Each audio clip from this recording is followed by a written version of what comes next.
নির্বাচন হ্যাঁ নির্বাচন আগামী ফেব্রুয়ারিতে হবে না বা হতে দেওয়া হবে না।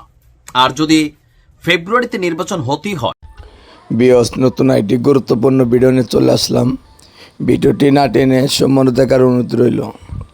এনজিপি যারা আছেন তারা ডক্টর ইউনূস স্যারকে বলছেন, যদি আপনারা নির্বাচন দিতে চান তাহলে আবু সাইদ যে মারা গেছে, আবু সাইদকে আমাদের নতুন করে জীবিত করে দিতে হবে। যদি আপনারা আবু সাইদকে জীবিত করে দিতে পারেন তাহলে নির্বাচন হবে, নাহলে হবে না। তে আগামী ফেব্রুয়ারি মাসে কি এই ইউনূস সরকার নির্বাচন দিবে? চলুন আমরা সেই ভিডিওটি মনোযোগ দিয়ে দিকে আসি। নির্বাচন নির্বাচন আগামী ফেব্রুয়ারিতে হবে না বা হতে দেওয়া হবে না। আর যদি ফেব্রুয়ারিতে নির্বাচন হতেই হয়, ডক্টর মোহাম্মদ ইউনূসকে আমার মনে হয় যে অনেকটা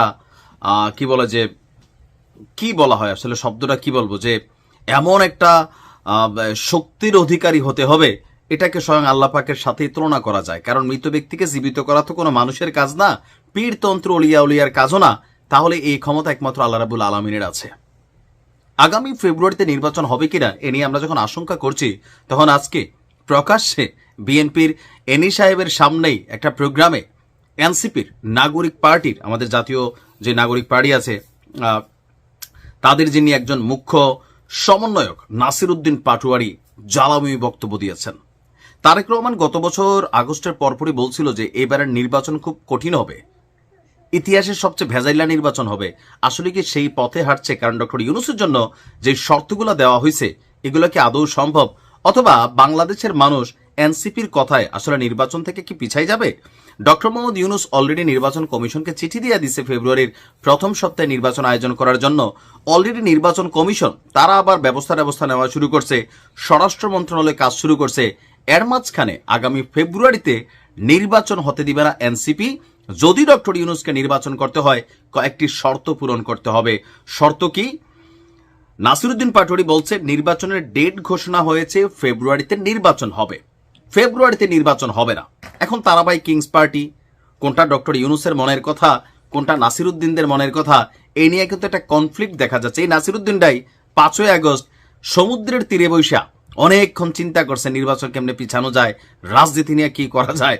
সমুদ্র ফ্রেশ হাওয়া খাইয়া খাইয়া সম্ভবত আইডিয়াটা আসছে মাথায়। তো কি, যদি ফেব্রুয়ারিতে নির্বাচন হয়, আমার যে ভাইয়েরা শহীদ হয়েছিল, রক্ত দিয়েছিল সংস্কারের জন্য, তাহলে কবরে গিয়ে তার লাশটা ফেরত দিতে হবে ডক্টর ইউনূস সরকারকে। এই কারণে ভিডিওর প্রথমে বলছি, ডক্টর ইউনূসকে মানে একদম ঐশ্বরিক ক্ষমতার অধিকারী হইতে হবে ফেব্রুয়ারিতে নির্বাচন করাইতে হইলে।